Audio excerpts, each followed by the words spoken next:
Shaun, welcome to the Big Lad podcast. How are we doing? Good. Yeah, pleasure to be here. Thanks for having me. I appreciate you taking the time. Would you like to give yourself an introduction? Should I Yeah, say? sure. And well, to blend it, I'll try and make it interesting as well. but I'm sure it will be. yeah, I'll give a very kind of general overview, and I'm sure then we can kind of delve deeper. But so my story and the reason I'm here, and thanks for asking me and reaching out, is one of male infertility, which is something, two words that you don't often hear together. Often the assumption around any kind of fertility issues, fertility problems, has been historically that it's more of a female related problem. But I went through it. I experienced it. I didn't just go through it. I am it, if you know what I mean. It's something that I will live with forever.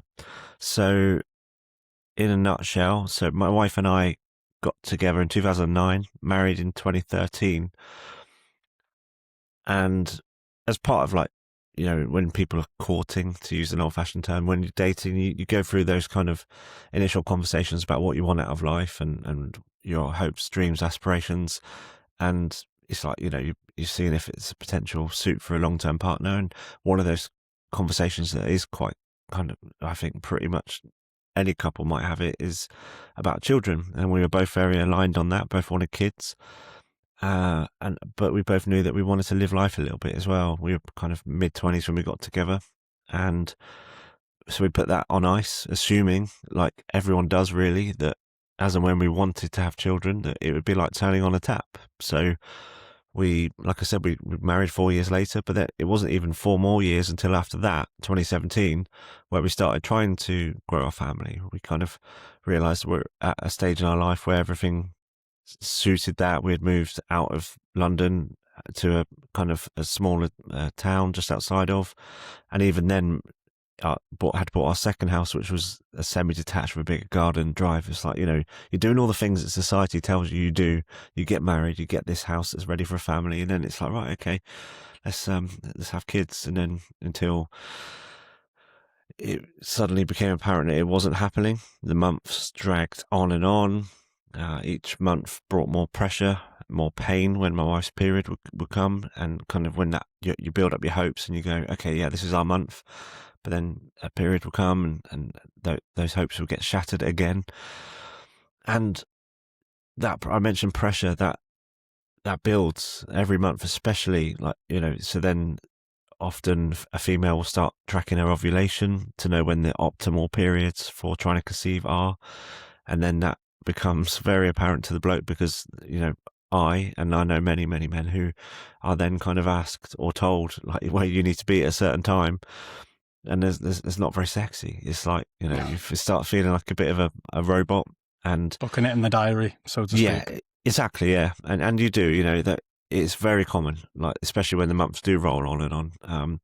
But then for a bloke, then that brings extra pressure as well, and it's very obvious as men, if it's not happening, either from the outset or towards the end, without being too graphic. But I'm sure I can be, but I'm sure everyone knows what I mean. But and that happens. And once you're in your head and you start kind of having that internal dialogue with yourself, it's not a good place to be. But anyway, I'm digressing. I haven't kept it to a nutshell yet. So anyway, the months rolled on. Towards the end of the year, it hadn't happened still, so we went to the doctors, and we were both sent off for tests. And in January 2018, I was at work and I got a phone call from my GP surgery, and they told me I needed to book in a second test. And so, again, without needing probably to be too obvious, a bloke going for a fertility test is going to produce a sample into the cup. And yeah, I got a call saying you need to book in another test in 3 months' time. And I was like, okay, why is that? And it says, and the person on the phone, who I don't believe was a doctor or a nurse, most likely a member of the admin staff, said, Yep. It says here that you've got azoospermia. And I said, well, what's that? And she said, I don't know.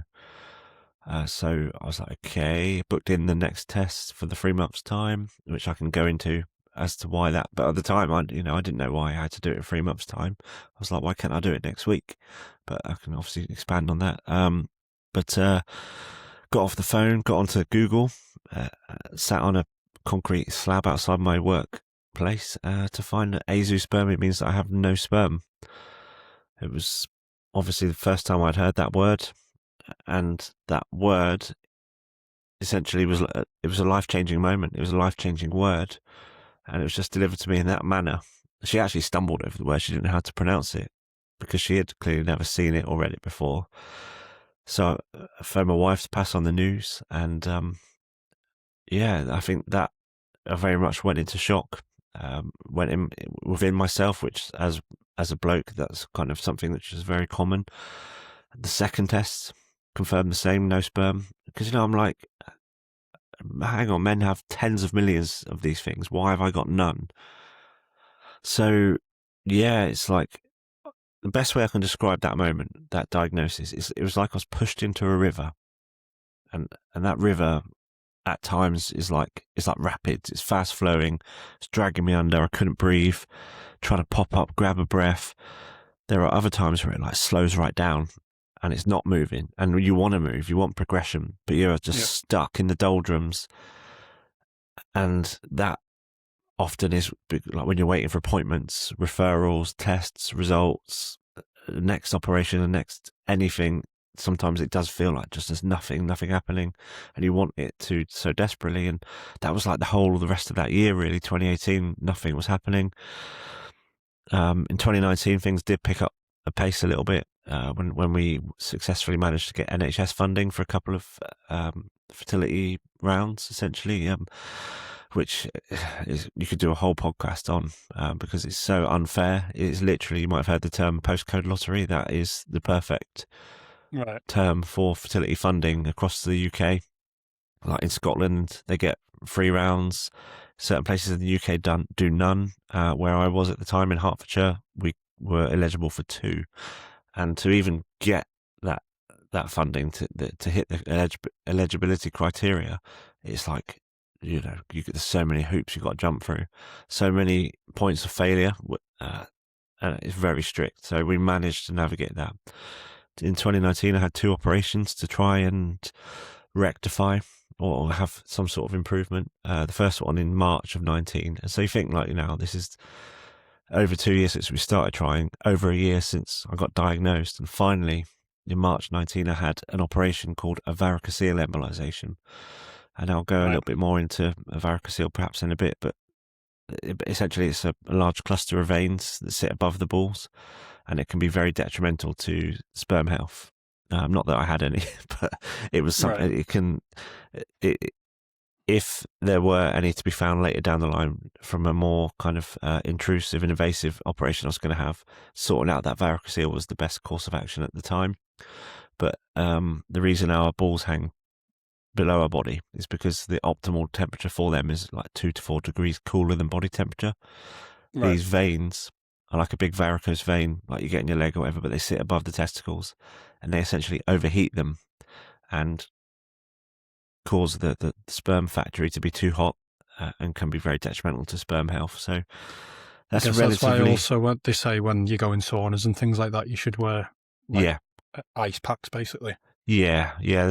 I think probably we should. That's like all the things that can be damaging to sperm health. We should definitely cover for anyone that's listening who might be thinking, "Oh, okay, what can I do to look out for this?" We'll go into that in a bit more detail, I think, because there are so many things in our modern lifestyle that we just do and don't know that they can be harmful to our sperm. So it's a relatively minor operation. See, varicoceles, let me think of the stats after.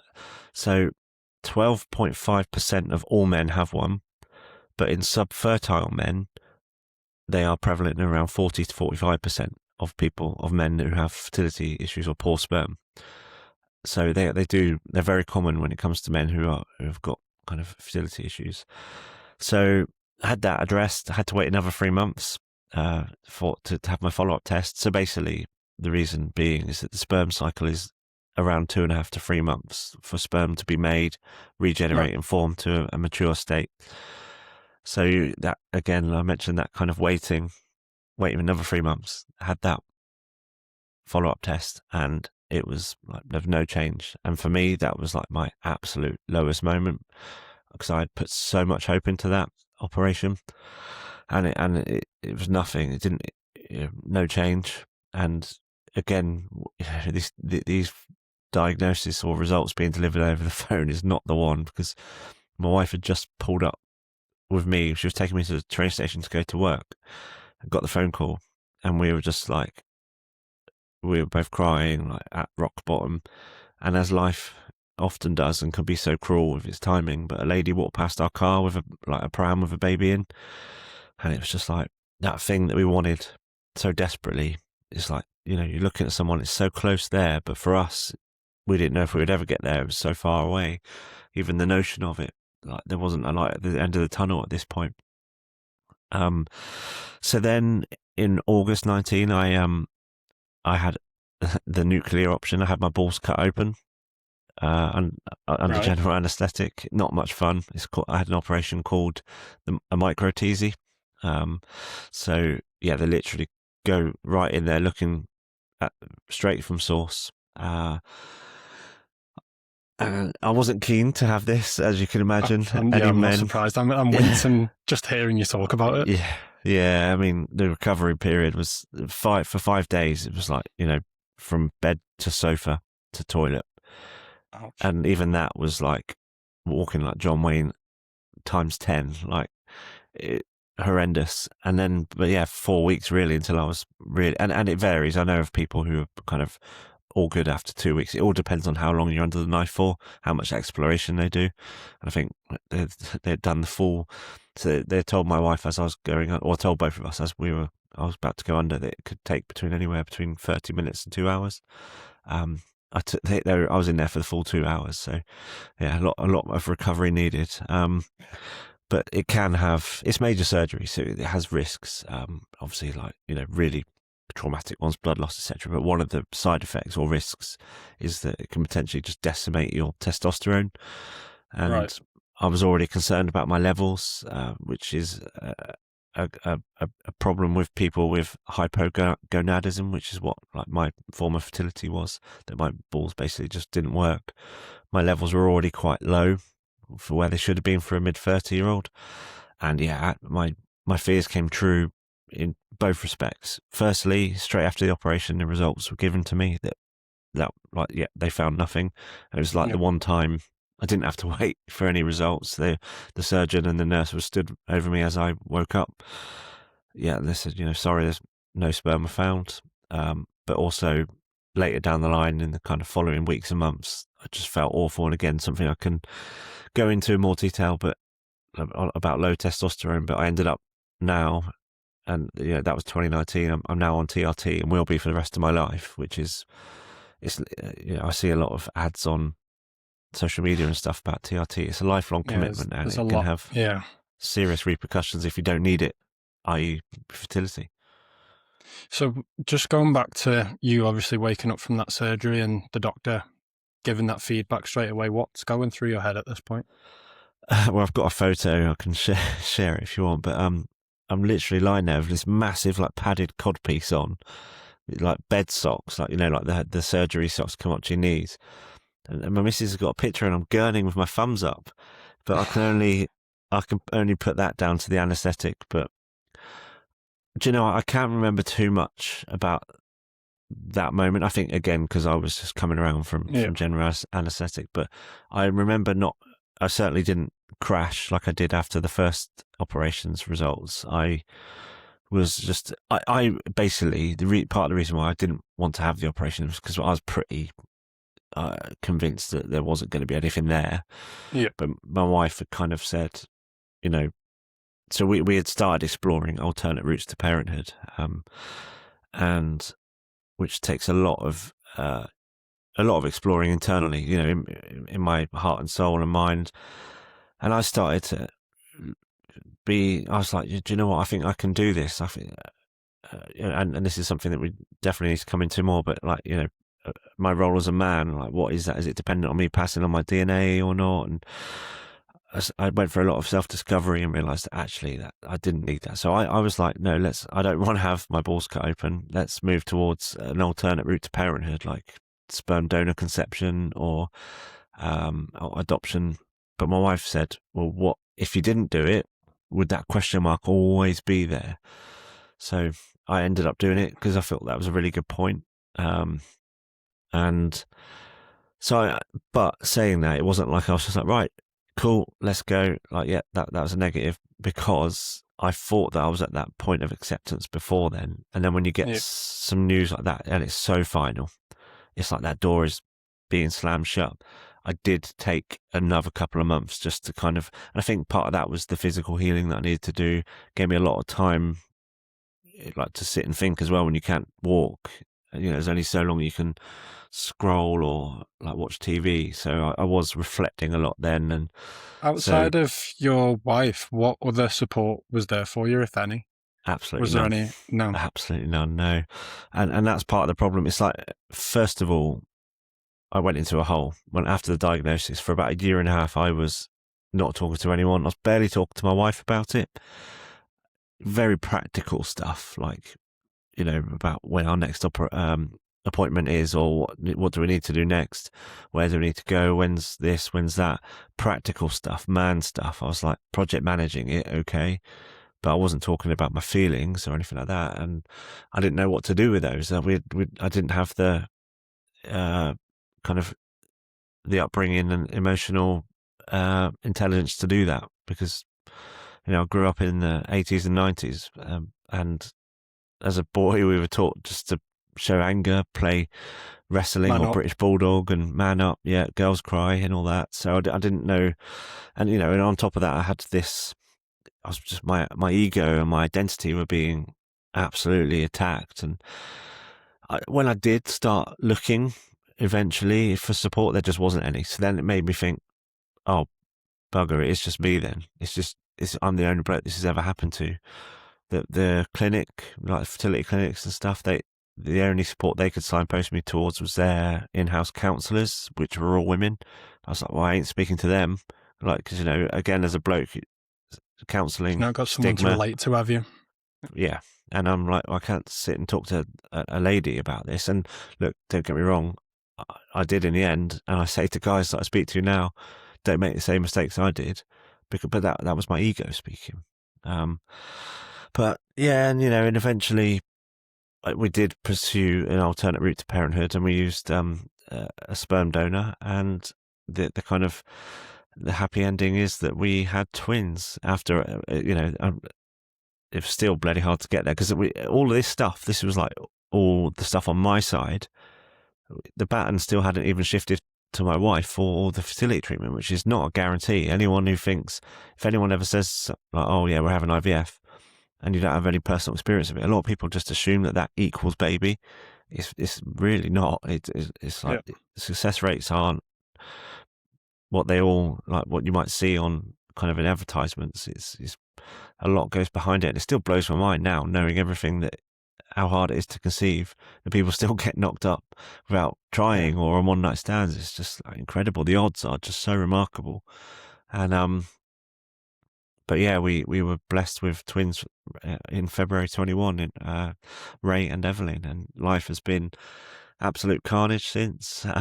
You know, I had to do a lot of work throughout all of that, like, you know, internally. But as a result, it's made me a better man, a better husband, and now a better father. So yeah, that's that's the kind of the the highlights. But yeah, lots to unpack, I'm sure.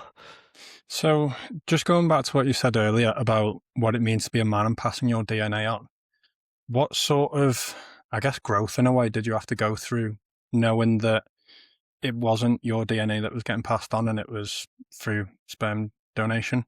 Yeah, What sort of growth did you have to go through to get it's around that?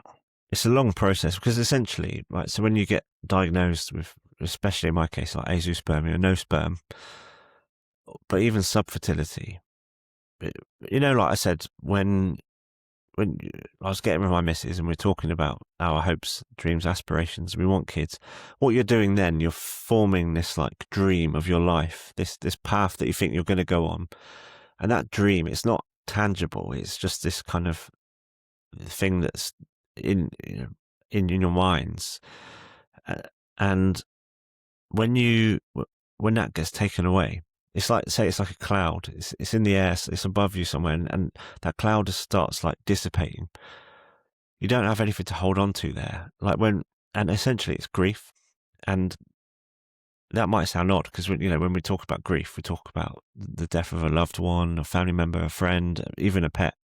But we have like memories to draw upon, photos, other people with anecdotes, and you have that, and they live on that way.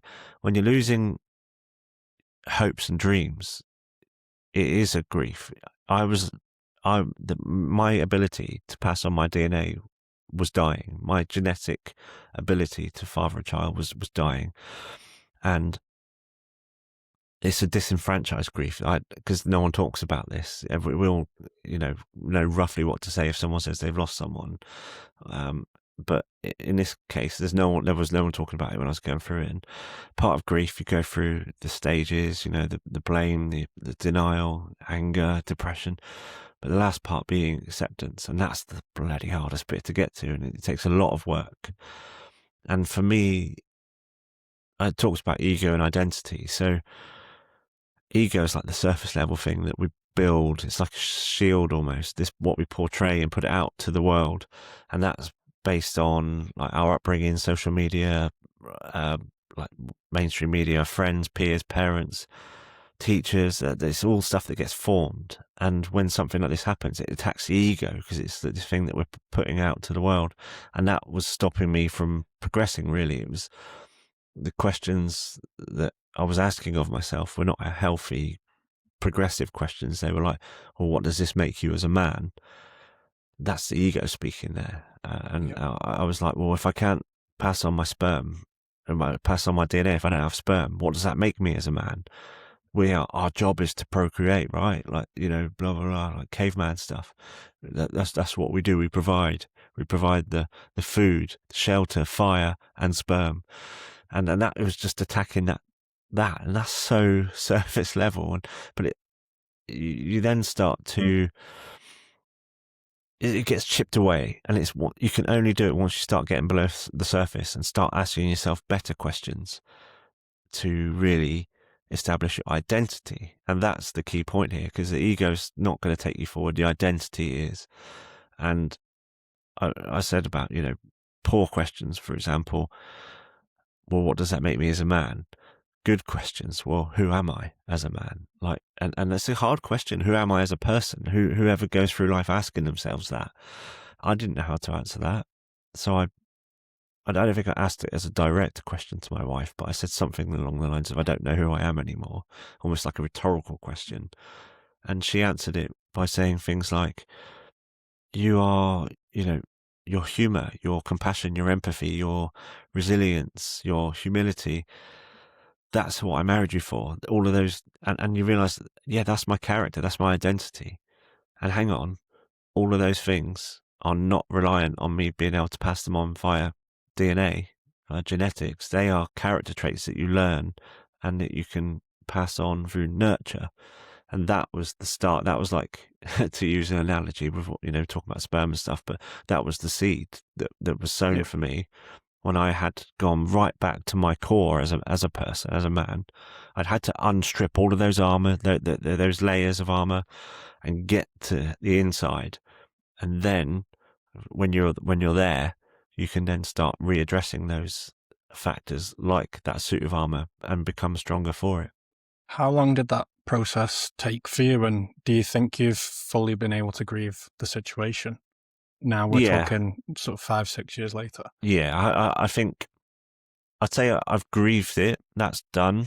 To answer the second question first. But I'd say that I had a very important lesson that actually this kind of deep trauma, life-changing, is life-defining. I just choose to define it through strength now and resilience and trying to be the change that I wanted to see, as Gandhi said. But I had a very important life lesson in that trauma will always be a part of me. I refer to it as my pilot light. That pilot light's always there, burning in my brain. Every now and again it will flare up. And it's just learning. I've learned the tools to, in what situation, what has triggered that to flare up. What do I need to do to dampen that back down? But that I I learned that along the way, which I come on to, like how I thought I was done. I was like, we got past it, we had the kids, and I thought, right, that's me done then. That's that journey over. Like we can move forward. And then I had a trigger that took me right back to those kind of hard, very emotive feelings. And I was like, oh, you again, hello. So I realized that trauma will always be a part of me. I just need to make space for it in my life. And if I can, which I think I'm doing, is thrive in spite of it. But to come back to the first question, how long? Years.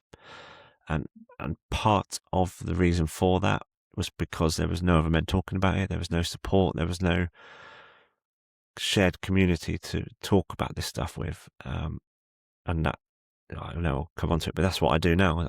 I don't want other blokes to have to go through that alone like I did. And it's really hard to progress and move forward when you're just stuck in your head. It's hard to make sense of things in your head. You just, it's getting it out. And I learned all this slowly along the way. I started going on an almost unbeknownst to me, a personal development journey, but by accident. It was nothing like intentional about it. It was no like, right, I'm getting up at 4:30, going to put my face in a ice bucket or whatever, and then going for a run and take all these supplements. It was like, I just started. So first of all, because I was like reevaluating so much in my life and myself, I realized I was deeply unhappy in what I was doing for work. So I was talking to a friend about this, and he recommended this book by Tony Robbins. I can never remember which one it's called. Awaken the Giant Within. I was just looking at it there because I know he's got a few. I've got a few. I always get them confused, but it was that one, Awaken the Giant Within. He was like, "I'll read this. This will help you kind of get a better grip of who you are and what might be where you want to go." And that essentially is like one of the OG personal development books, and that set me off on this path of listening to different podcasts. And then I started doing things like journaling a little bit. And I say it wasn't like I had a quill and some elaborate book, because I think sometimes when you hear people say journaling, it's like that's what you think. I just started writing notes on my phone about how I was feeling, or I downloaded this app called Day One, where I'd record in the morning like some intentions for the day, something I'm grateful for. And then in the evening, I would reflect on the day a little bit, just literally writing what made it easy for myself. Because if I'd gone, right, let's journal and write pages every day, and I'll just fall flat. Yeah. So it was things like that. As I said, this almost like accidental self-development journey of suddenly then getting things out of my head onto paper, or well, in this case, the notes app of a phone or whatever. But then I started to be able to make sense of this stuff because I was seeing it looking back at me in the form of words, and realizing that a lot of this stuff that was holding me back is actually completely nonsensical. But when it was stuck in my head, I couldn't make sense of it because it was just like a tumble dryer, just or a washing machine going round and round and not coming out with anything productive. I think that's what a lot of people, well, why a lot of people sort of stumble when it comes to personal development, because they make these really complex timetables that they've got to try and stick to, which is too much of a 0 to 100 change. Instead of, like you say, just when something comes into your head, you quickly get your notes app out and just jot it down. Yeah. It doesn't have to be like a crazy routine, especially if you're not in any sort of routine to begin with. No, yeah, you're right. It's, and I tried and again, because then I started listening to podcasts that were talking about all this stuff. So I was trying new stuff, and some of it just wouldn't stick. Other bits I really liked, like gratitude. That was like a game changer for me. Like actually realizing with all this crap that was going on in my life, that there was still things to be grateful for, because you just focus on the negatives.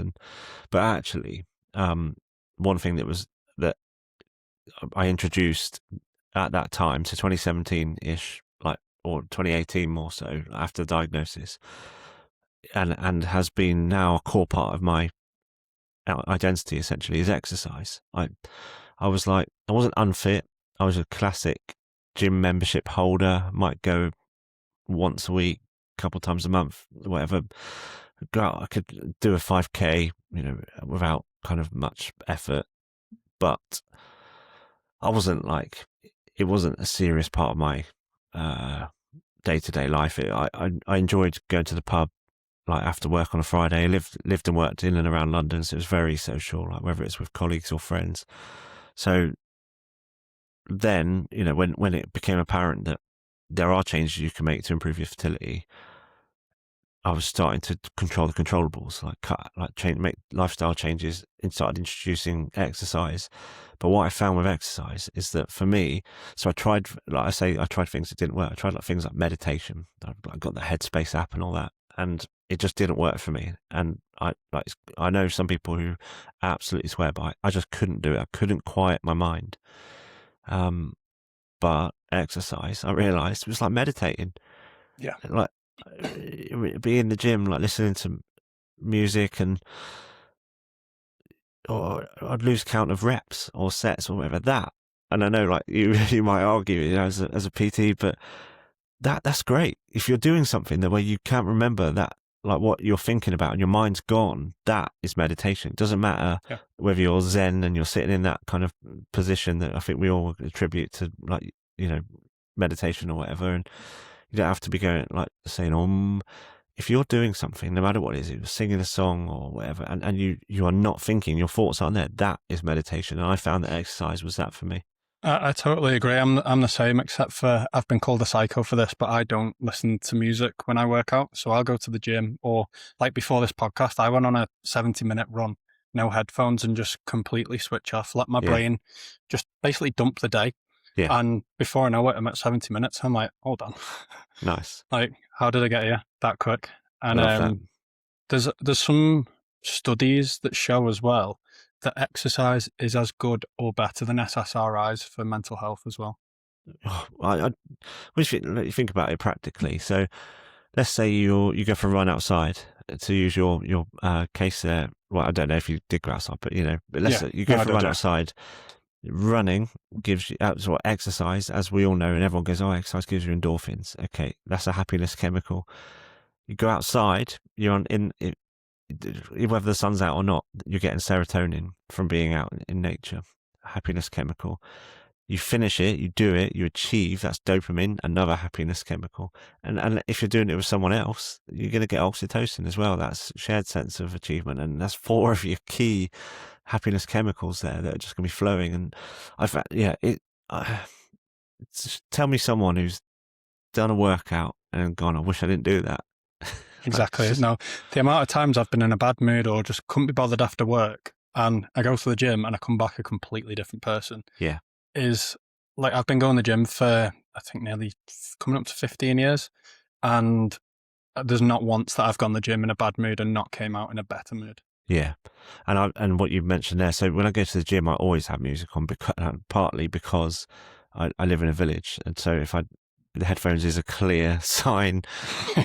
I'm not here for convo, because I've always been a lone wolf since I started going to the gym and stuff. It's me. It's that alone time. I don't get much quiet time anymore, for many right reasons with the kids and stuff. But it's my time to be on my own.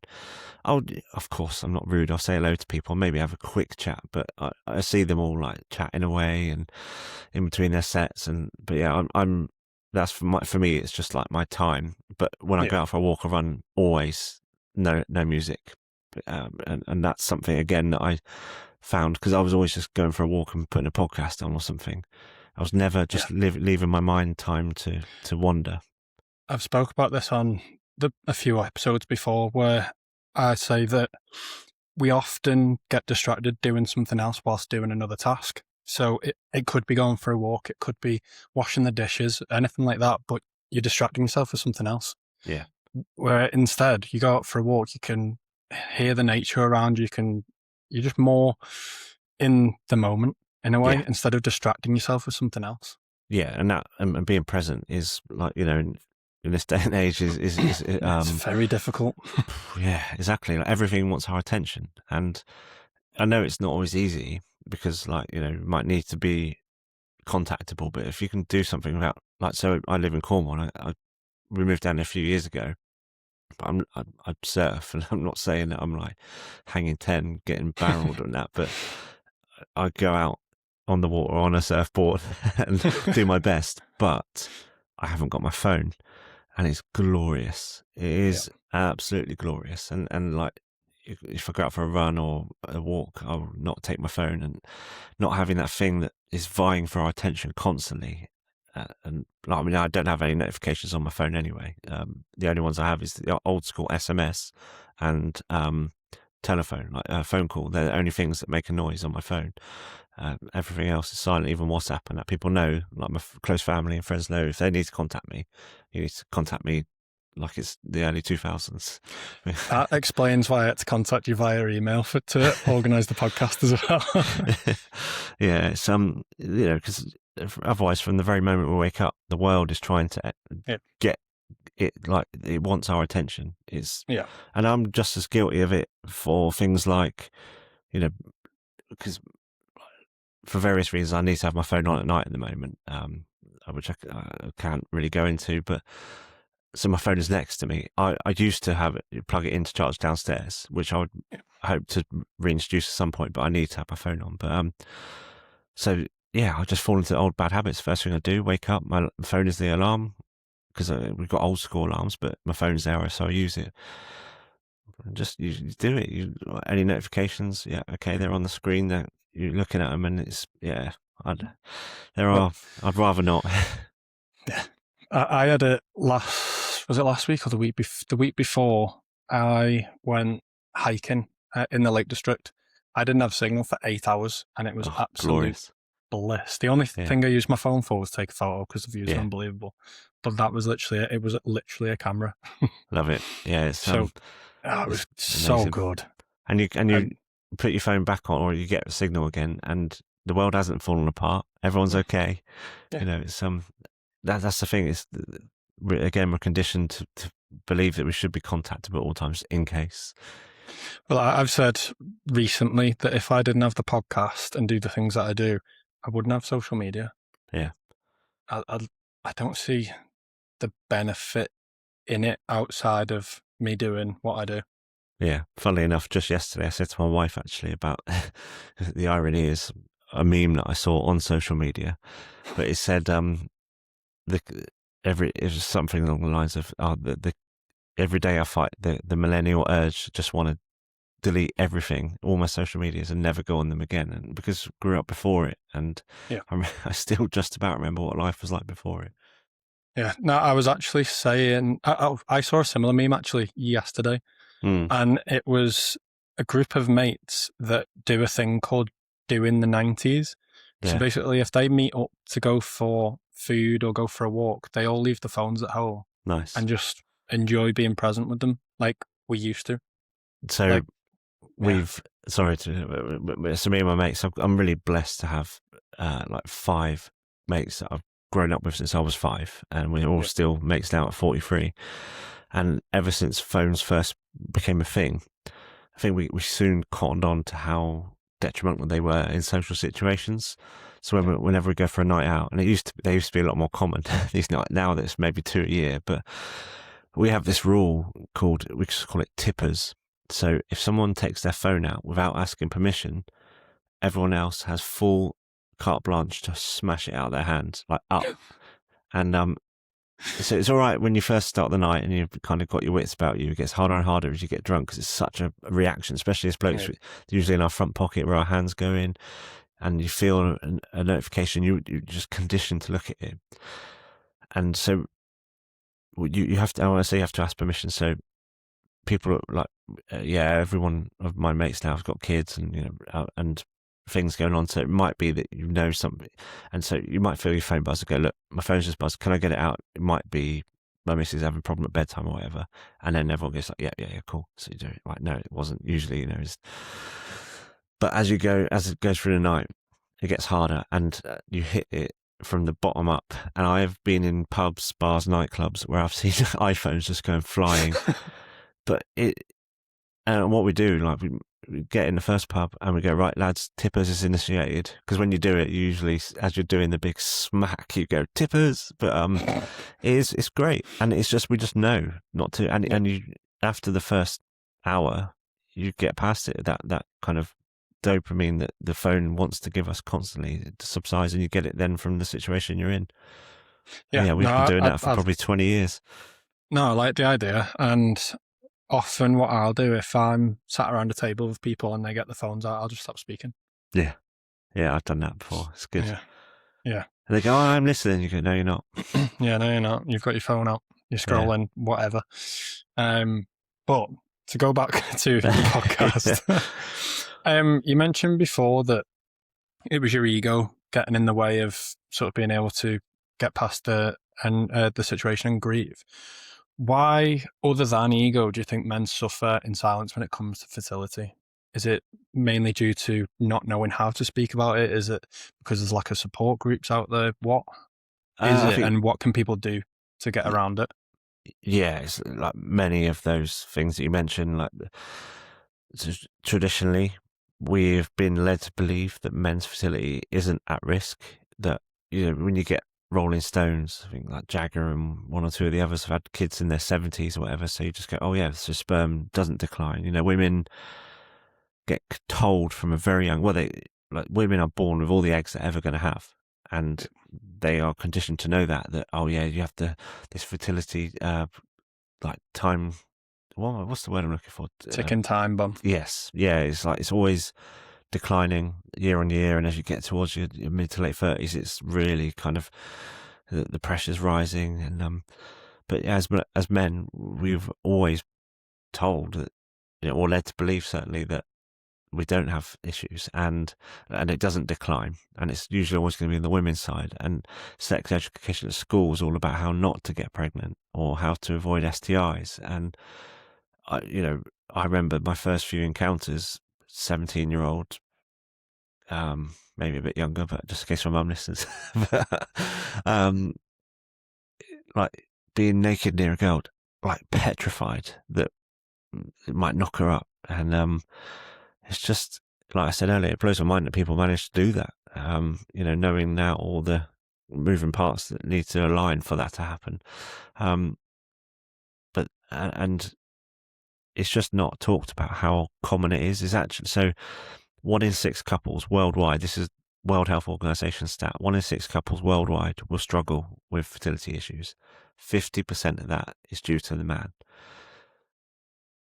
I've literally got that fact right in front of me. I was just Yeah. about to say it myself.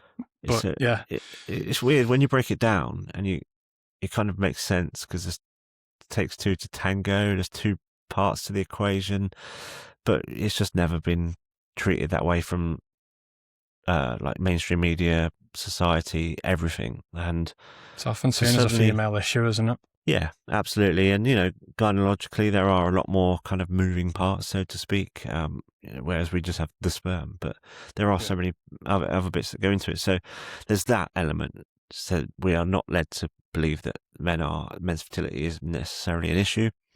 Then there's the kind of emotional upbringing and tools that we are just, or certainly my generation, weren't given. Like I said, don't cry, that's what girls do, etc.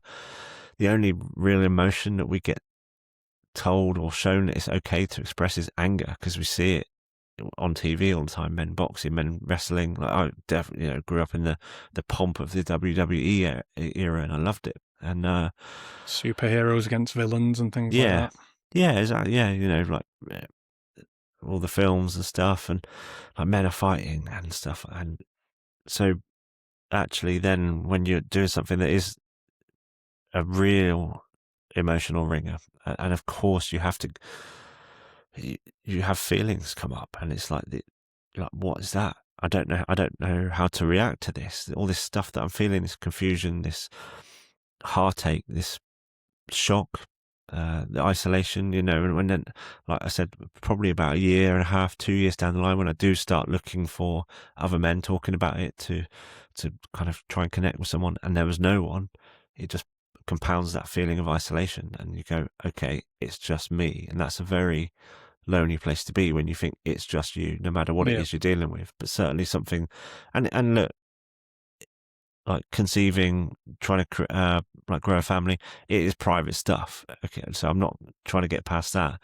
but it doesn't stop anyone saying, also, when are you two gonna start trying for a baby? Because, as I mentioned earlier, we were married for 4 years, together for 8 before we even started trying. And even once we got married, those questions were coming constantly. And even before we knew we had issues, that question annoyed us. It was like, Yeah. why do people think it's okay to ask that? Why is society's narrative that you follow this pattern and path? And like, so that annoyed us anyway, because again, it's an intimate act that you're doing that you have to do to get there. So why do people seem to think it's okay to ask if you're having a bunk up, essentially? Yeah. So, and yeah, so it is a private issue, I get, but also it's so common. Like, so basically, like when you distill the stats down, one of the like kind of leading male fertility experts we had on our podcast, he described it and really worked for me, this analogy, as a bloke. It's basically one guy in every football team is going to struggle with fertility. Yeah. And since I've been, like, it's 5 years now since I've been openly sharing, usually someone, if they haven't had issues themselves firsthand, they certainly know someone who has. It's that common. So it's out there everywhere. It's just not talked about enough, but I'm doing my best. Yeah, well, it's kind of like that thing where if you're in a group setting and somebody says something and you have a different opinion to that, there will often be someone else with a similar opinion. They're just Yeah. waiting for the first person to actually say it. Yeah. And like you said, there's plenty of people out there that are in the same situation, probably just waiting for that first person to go and speak and open up. And then the more people do that and see people speaking about it, they get more confident to then go Yeah. and do it themselves. And then that network that just starts to grow from there. Yeah. A perfect example. Like, it happened to me. So at the time when I was going through all this and getting diagnosed, etc., I was working in London, worked in an office. So I sat like where I sat, and then next to me on my right was a girl, and then next to her on her right was a guy. And we were quite pally, me and him. Like, we lived in the same area outside of London. Every now and again we'd share lifts home. We'd certainly always be on the tube home and then go on separate train lines. But we talked a lot of like just nonsense, like bloke stuff, Lord of the Rings, etc. Not Lord of the Rings, Game of Thrones was like big at the time, and like football. He played American football and stuff, and like then.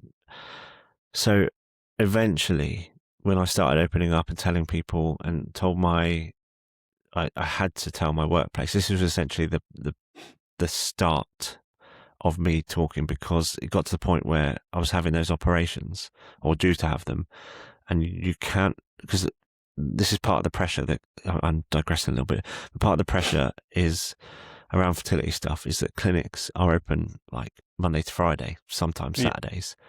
Monday to Friday, when most people going through fertility issues are somewhere between kind of late 20s up to the early 40s. That's a large proportion of any workforce. And you're having to navigate that.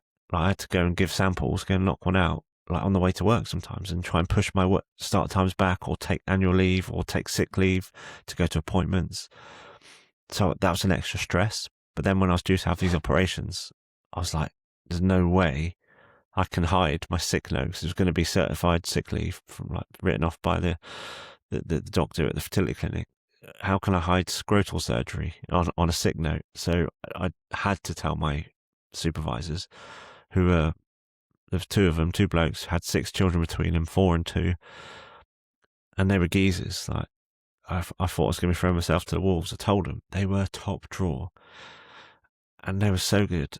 And I told them, like, you know what, we've been going through for pretty much a year and a half up to then. And I say they were geezers. Like, my second line manager was like, geese. He actually said, because he said it all the time, he's like, geese, your annual leave is for your holidays. Everything else is for me to take care of. Just ask. And it's like, That's that great. weight was lifted. But, and I'm coming on to my first point I was trying to get, but then what that did was open the door to me to start talking. So I shared what I was going through at a quiet moment with that girl that I sat next to. And she said, so that guy I mentioned sat next to her that I would commute with and stuff, he was called Martin. She said, yeah, Martin and his wife went through this for years. She said, seriously, what do you men talk about? I was like, not that. And so that's the thing. Like, she said it opened the door. I spoke to him. He was very open about it, but it's just not something that blokes talk about. No. And like in his situation, it wasn't male factor. It was actually kind of what they call unexplained infertility, which actually makes anyone in that situation very angry. It's not really unexplained; it's just unexplored. But so they were both kind of, there was no answers. But yeah, just by knowing someone else who'd been through it was like real help for me, and just to the point where it's like, what clinic did you go to? Because we were at the point of having to choose a clinic, and he said the one they went to, which is like actually where the first ever, like the world's first IVF baby was born, was Bourne Hall in Cambridge. And there was a film about it on Netflix a couple of years ago called Joy. It's really good. But he said, oh yeah, we went there. It's a really cool building, and it's like Bruce Wayne's manor. And I was like, I'm sold. I literally was like, yeah, job done, yeah. But you know, that was the first person outside of a clinical setting on my four walls at home that I had to speak to about it, and it was a game changer. I think we often build things up in our heads to way more than they probably actually are. Like you say, you probably were quite nervous to speak to your supervisors, but then they were absolutely brilliant about the situation. Yeah. You were probably a little bit nervous telling your colleagues, but then just find out the other guy on the other side of that girl was going through a similar situation. Yeah, exactly. And it's so true of everything, isn't it? Like any scenario in life, like we often build up the worst case of it, and it comes to the crunch, and it's never as bad as what we imagine. So it's not. Yeah. So what do you think the biggest misconceptions men have about their fertility? Is there maybe any signs that you thought at the time, or is it purely unknown until you start having tests? So there's a few kind of so what they say, the World Health Organization again says, so infertility is people that can't conceive naturally after a year of unprotected sex, essentially, and like kind of intentional trying. So that, yeah, your first kind of obvious one is going to be in lieu of any kind of pains or known medical history. It's going to be that those kind of, like I mentioned, that those months that keep coming on and on. But there are some more tangible things so what is actually believed to be my root cause was that I had mumps when I was 22. And right. The key element of that being that I was 22 post-puberty, and I had like the big frog thing in my neck. I woke up with it. I thought I had glandular fever, but then the swelling started going south, went to my armpits, the glands of my armpits, then it went to my balls, and they were like ginormous. I was really ill for like 3 weeks. But I was 22, it was 2005, it was before smartphones, before a wealth of knowledge in our pockets, before, I don't think I even had a home computer. So all I cared about was getting better, because me and my mates had a trip to Magaluf booked 4 weeks on, and I was desperate to try and get there. And I did. I just carried on my life after that. So, but and then that is a cause of male infertility. The key being post-puberty. Right. Testicular cancer, but any boy or man in that situation will be handled, with the appropriate care by the staff, because it is obvious. But there are other things you might not know about, or you might know about that you had when you were a kid, but might not know that it could be an issue. Things like undescended testicles, it can be a real problem for men, and then there are many things like that you just won't know about, like the tubes, for example, that take the sperm through to the ejaculate, because sperm and semen are not the same thing. So some people ask me, I have no sperm. Some people have said, so does that mean you don't ejaculate? Well, no, that's semen. That's why you go for a semen analysis to see if there's any sperm in there. That seminal fluid is something different. But it's like if you have a vasectomy, you still ejaculate. There's no sperm in it because you've had that operation to block them coming out. But there are other things that can occur naturally that block the sperm from coming out. And then we touched upon it briefly earlier, lifestyle, like modern lifestyles are for men, well, for women as well, but let's focus on men. They are shocking for sperm health. Our sedentary lifestyles that we lead, like sitting down in offices, long commutes in cars or trains, with our balls being encased by these nice big warm thighs, And like I said earlier, the reason the balls hang below the body is because they need to be cooler. Yep. Close fitting boxers or sports like underwear, again, they're bringing your jewels up too close to the body. So the key there is to, like, what's best there is loose fitting boxers, organic kind of material that will allow you to be breathable, like cotton, saunas, hot baths, hot tubs, anything that you're doing regularly. Like, okay, look, if you're going to go on a little mini break and there's a hot tub there, enjoy it for a weekend. But if you're doing it multiple times a week, or saunas, you mentioned like the kind of, if you're going to go in a sauna wearing a cool pack, I'm not going to stray into giving medical advice. It's like, I'm a patient advocate, but I would personally, if you were really thinking about trying in the immediate future, I would probably just give the advice would be to give the saunas a miss completely, because I know they're all the rage at the moment, and for the right reasons, for his cardiovascular health, etc. But if you can kick it for a bit. I know another PT actually who struggled to conceive, and I put a picture on Insta one day of me in a sauna, and it's one where I live in Cornwall, it overlooks the sea, and I just said a jokey thing like, "Oh, the one benefit of not having any sperm is that I don't have any to worry about overcooking." And he commented saying, he goes, "Oh, because they'd just gone through it over years and got pregnant." He was like, "Mate, I'm so happy I can go back in saunas now," because he had just had to give it up Yeah. for the right reasons. Diet as well, alcohol, smoking's a huge one for sperm. Fast foods, like, it's all the obvious stuff, especially what the stuff that you'd be telling your clients to cut down on at the very least, if not give up. That's all. Sperm health is basically a marker of your general health. If Yeah. you've got sperm, not like me, but it's if you lead an unhealthy lifestyle, an unhealthy diet, your sperm is going to be up the spout, basically. Yeah. Well, it's one of them, isn't it? It's like you said before, you find it crazy that people can knock people up just randomly on a one night stand, and there's people out there with horrendous lifestyles that somehow have 6 kids, and Yeah. Yeah, it's there's no rhyme or reason, it's that thing, like, I mentioned all the hoops that people have to go through to get NHS funding. One of them is BMI, which is right. why the NHS is still using it. You'll know more about it than me, but it's been like discredited by so many people as a marker Yeah. for health. Like, rugby players are technically on a BMI scale, like clinically obese. Yeah, I'm top end of overweight Yeah, on and BMI. exactly, and but you have to fit in the NHS's criteria of BMI to get it.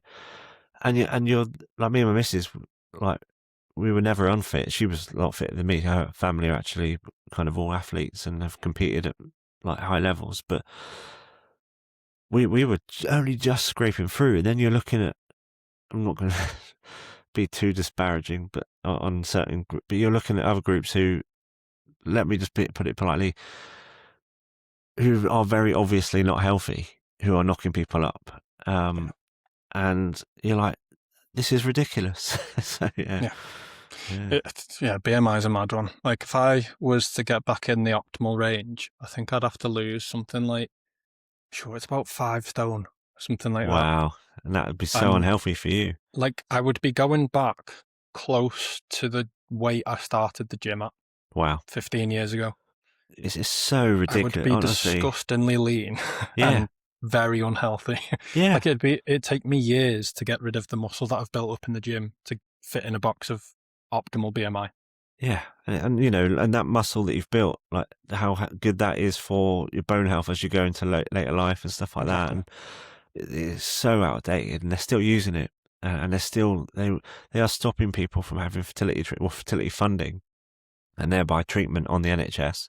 If me and my missus didn't get NHS funding, we don't know what our story would have been. It cost tens of thousands of quid. We didn't have that. Yeah, it's extremely expensive from what I've heard. Yeah.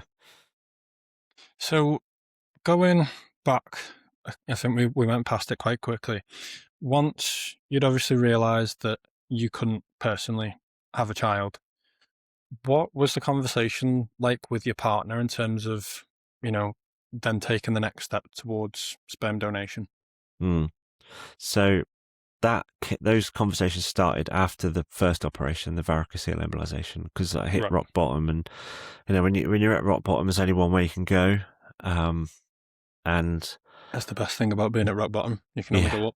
Yeah, exactly. And I remember that feeling of, I felt like I was in a pit, and that's when I started asking those hard questions of myself, and not necessarily being able to answer them, but then asking my missus, and like, it gives you that, again, I used the analogy earlier, but it's like that seed, and it starts to grow, and you start looking at things like, like those character traits, realizing that actually they can be passed on in like through nurture.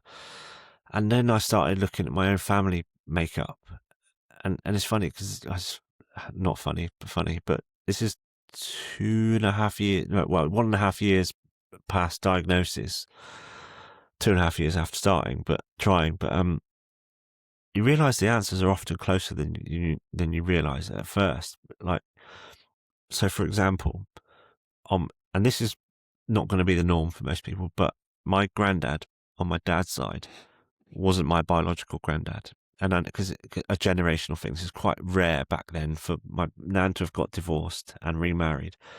He raised my dad and his two brothers from when they were kids. He was married to my nan before I was even born, but I was raised in the knowledge that he wasn't my biological grandfather. We all called him Philly. Like, even my dad and his brothers did. They didn't call him dad, but he was just remarkable. He was everything a granddad should be. And it's funny because if I'm talking about him now, I refer to him, bless him, he's not about anymore, but I refer to him as my granddad. And if I was saying to my mates, I'd be like, oh, yeah, sorry, I'm like, on Sunday, I'm not about, I'm going to my grand and granddad's for a roast or whatever. But to him, it would be Philly. But either way, he was my granddad. He was everything a granddad should be. That, okay, I appreciate that's probably a little bit rarer. But in this modern era we're in, is actually the old classic kind of husband-wife 2.4 children is certainly in England, is actually now the minority. We live in a country and culture of blended families, step parents, like whatever else. I can't think of any off the top of my head, but I know plenty. Yeah, and both of my parents and both of my wife's parents were divorced and remarried, and that love was there for our step parents, our step brothers and siblings, sisters, and that. And like, that's a lot more common, so people can draw upon that. And for me, I always had a really close bond with all of my nieces and nephews on my wife's side, particularly one of my nieces. She's God now like 14, but ever since she was born, we were just so close. And I was able to think, hang on, I have literally like first-hand experience of love that is not genetically bound. And I can make this joke because I'm from Devon, but I didn't marry someone that I don't love my wife, and I'm not. So I love my wife, but I'm not genetically related to her. But yeah, some people in Devon need not apply. But it's so actually the answer is there. It's like I love so many people that I'm not genetically related to, and that is the evidence I was able to draw upon to go, actually, yeah, of course love isn't dependent on a DNA link. And and it takes a lot of work because you have to remove yourself from the first person, and you have to ask yourself questions that at this point, not just unborn, but unconceived child, you have to ask questions that they might ask 18, 20 years down the line. Why did you make that decision? Why did you do that? Why didn't you do this? And you have to take that third person view because it's a very complex route to parenthood. The donors, where are you going for open donors? Are you going anonymous? If down the line the kids want to like search for their biological father, what am I going to do? How am I going to react? You have to go through all this. It's complex and it's always ongoing. Like, I'm in the honeymoon period now. They're 5, life's rosy. When they're teenagers and there's hormones are aging, and they go, "Oh, you're not my real dad." I'm not. I have to. So mentally... are they aware that you're not biologically the dad? So right. They're 5. How much they can recite it, they can parrot it, but the advice now from all the professionals is to tell early and tell often, because a generation before us, my parents, had they had gone through this, but their generation, they were told by the professionals, don't tell. There's no point. They'll never find out. Just keep it between you.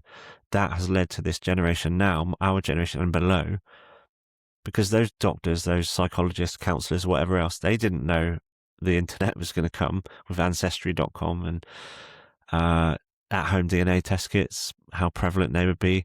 So there's this whole cohort of people finding out now unexpectedly. And part of my I can only imagine what it would be like to get to sort of 18, 20 years of age to then find out this massive piece of information. Yeah, because genealogy is interesting. So people do it because they I had the same thing. Like when you do family trees, it's really interesting to go, oh wow, like I think sometimes we're always looking for some massive wealth there somewhere in the family, but it is interesting as well. And I've heard so part of my kind of journey into this acceptance, I started finding podcasts from donor conceived children who found out, and listening to them. And one of the most common things that I was hearing from these people who didn't know, who found out later in life, they all said, not, the common, like not all, but many of them said they were raised with so much love, but there was always this but. They always knew that there was something there. And I feel so, especially in the cases of where there's sperm donation and is on the male side, I feel so sorry for those blokes, because they would have gone through all that stigma in a much different generation as well. So not even having the tools to look elsewhere, like the internet, for support, being very much kind of local based, as things were back then. And then on top of that, then they're having these kids, and professionals are telling them, don't say anything. They don't need to know. Just so yeah, it's some secret to keep for a lifetime, isn't it? Yeah, and again, the stories I heard from those donor conceived children is like, oh, I have so much respect for my parents, what they went through, but then it feels like a bit of a betrayal because it's this lifelong secret that they weren't in, and then it starts the other questions like, well, who else in the family knows then? Who else has been keeping a secret from me? It's not so. Yeah, very. I can imagine it splits the family up very quickly. Yeah, in some instances. So I mentioned earlier, with my identity, having to strip it back and then reform those those layers like coats of armor. Essentially, best thing you can do with any children from a more complex route to parenthood is arm them with it, make it part of who they are and why they're so special and they're so longed for, and what we did and didn't do. But I know it's romantic, but I truly believe that everything we went through, every fork in the road that we had to make a choice, or one choice or another, every delay that we had a couple of really big delays that put us back best part of 8 months in total, one of them being lockdown, one of them being a medical thing on my wife's side.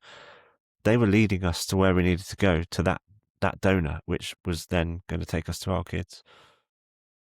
So you mentioned just before that there's a few different ways that you can go through sperm donation. There's almost like an anonymous route, an open route.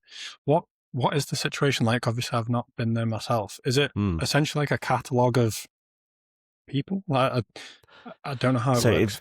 Yeah, no, it's all right. I appreciate your sensitivity. I could see what you're trying not to kind of say the wrong thing, so I appreciate it. But so it varies. So in the UK now, since 2005, we've not been able to donate anonymously. So that means that now, because of the time past, there are no kids being born now that are from an anonymous donor. Right. In America, I believe, I don't know. We stayed in the UK, but so my knowledge of other countries isn't great. But I know in Eastern Europe, in Europe, in certain places you can donate anonymously. Two of them, the major places that people in this country, if they're not seeking UK-based ones, they usually will go to America or to Scandinavian banks, because they have such big pools of sperm donors, because it is financially incentivized and stuff. Whereas in the UK, you only get expenses. Usually in the UK, again, to my knowledge, but generally people, and this is in our case, people are donating because of altruistic reasons, usually because they're like they want to give something back to the world, or so the ones we chose from is by and large it's because their wife had gone through stuff and needed an egg donor, and they wanted to give back, to try and like repay the gift that they were given from someone else, but on the other side. Amazing. So in our case, so I'll talk, but I know certainly in America, you can get a lot of detail. Some places will be like baby picture only of the donor. Other places will have an adult picture and then a recording of their voice. Loads of details. So I know there's an American guy who shares a story. He and I kind of started around the same time to raise awareness. He went through a very similar thing, but I remember him saying, because they had so much choice over there, he had like an Excel spreadsheet of all these donors, and he said he just got into this analysis paralysis. He couldn't make a decision because there's so many that were like the ideal candidate. Whereas we decided not just to stay in the UK, which massively restricts your choice anyway. We decided to stay at our own clinic, which had an in-house bank, which hugely reduced our choices. And because so basically, once you choose to go that route, two things happen. First of all, you have to make your selections on what you want from a donor, like literally like biometric stuff, like so height, weight, eye color, hair color, etc., etc. But then you can put other things like academic attainment, lifestyle, etc., etc. We decided that it wasn't about trying to replicate me by choosing every trait physically that I had, because a big part of that was me having made peace with the fact that I couldn't pass on my DNA. So Yeah. there was no point for me trying to recreate me, because that ship had sailed and I'd come to I was that going to acceptance. ask you that question actually. Did you sort of pick the sort of selections based on as close to you as possible? Yeah, I look, I'm not saying that's wrong. Like, I know people now that still do that. I can understand it from both sides. Yeah, we went middle for diddle. We just chose, like, so my eyes are blue, my wife's are green. We just ticked like blue, green, grey, like just I think probably everything except brown, because it wasn't something that we had. Like, and then hair, we just went like both of our hair colours plus what the middle would be, all the way through. Now, like one big thing is when you're going through this route to parenthood, you like when you have babies, like people do it, they stick their head in the pushchair. Oh, where do they get that? Like, for example, my daughter's ginger, my son's got beautiful curly hair. I don't have either, but neither does my wife. But they'll go, oh, where do they get their ginger hair from, or these beautiful curls? It just happens. So you kind of have to reverse engineer that when you're going through these selections, and it's a very subjective thing. And there's, again, nothing against anyone who chooses perhaps a different skin tone to what they and their partner are. But for us, we were always going to choose white because we are, and we wanted to we wanted some form of resemblance. That's why we were going middle of our characteristics, because we thought our route is complex enough as it is. We're going to have a complex story for the rest of our lives, and any hopeful children's lives, because this is still a long way before then. But we didn't want that initial thing, that resemblance, to be obvious from the outset. So for us, it was like we wanted the kids to roughly resemble us, and actually, as it happens, all the time, I get people telling me how much my son looks like me. Even people who know our journey, they say it. And I think, that comes down to, not to make fun of it or make light of it, but, they say there's that whole like internet thing of like, oh, pets who look like their owners. But it's time spent with people. And it's not just that, it's like I say, the nurture, it's the values that I'm passing on, the habits, gait, walking style, just everything. The kids mirror and mimic, and the way like I dress him is similar to how I dress myself, and like style his hair. So that's where all that comes from. And of course, like, things like they learn social cues from us. So the way I smile, when I smile, like So it's all those things that are mirrored.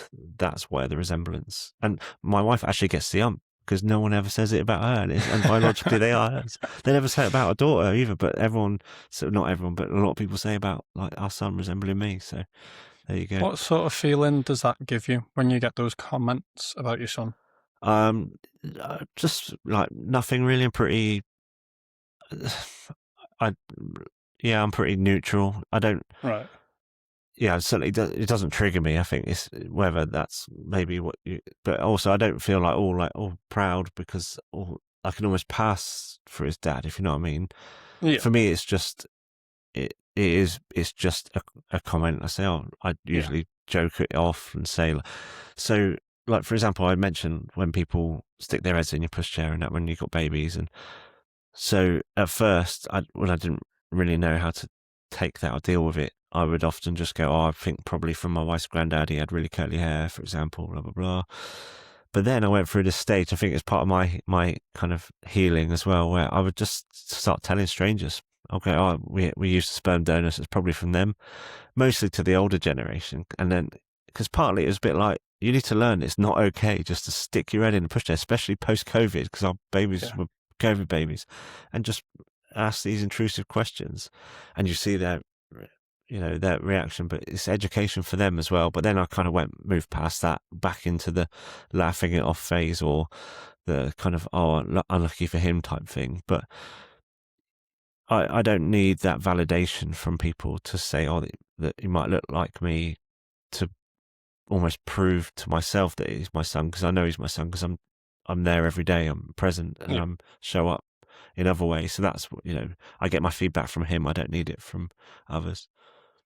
So now that you are a dad, you've got the kids, how has that changed your perspective on what being a man is? Like you mentioned earlier, you were having that question, those thoughts.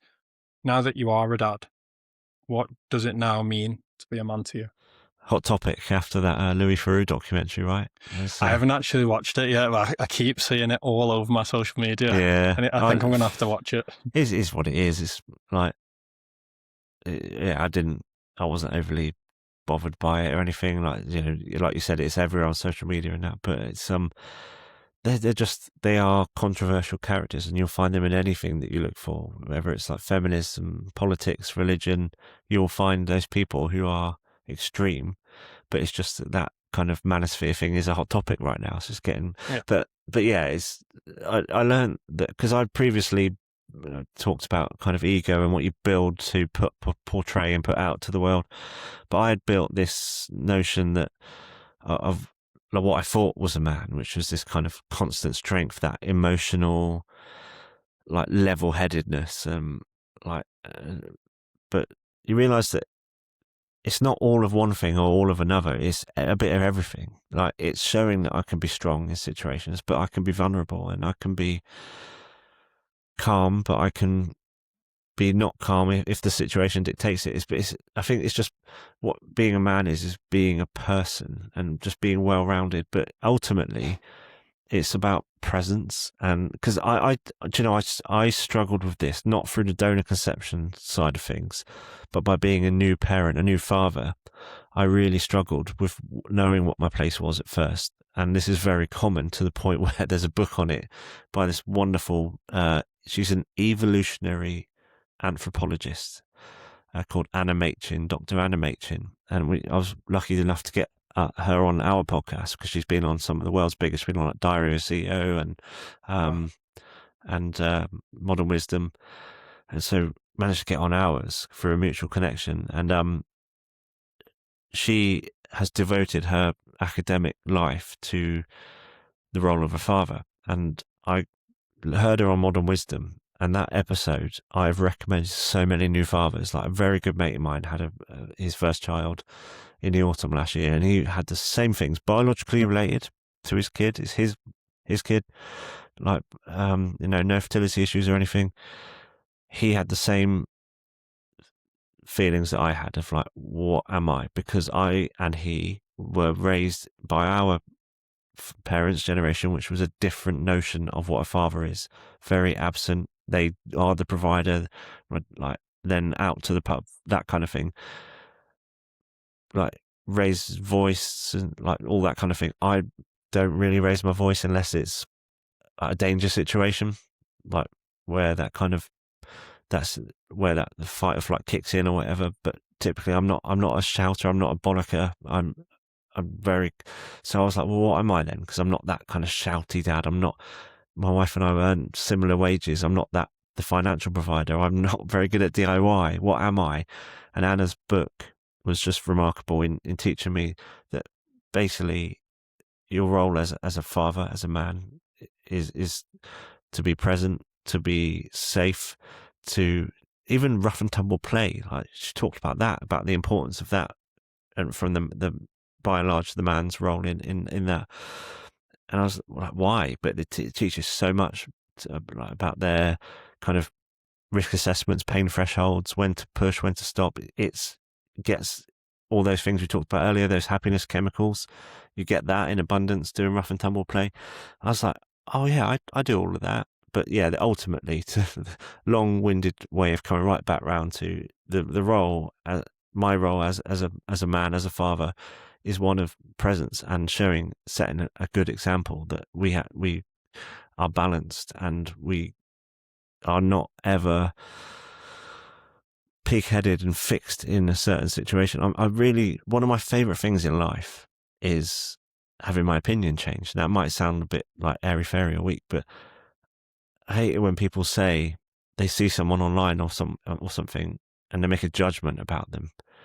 And I'm not saying I'm innocent of that, because I think as humans, we make very initial assessments on, so someone might not be your vibe or whatever, but I like having my opinion changed. I'm friends with people who on a first face value I thought was a dick or whatever, I'm now friends with because I'm open to having my opinion changed. I'm open, whether it's about football, politics, anything, educate me. Let's have a discussion.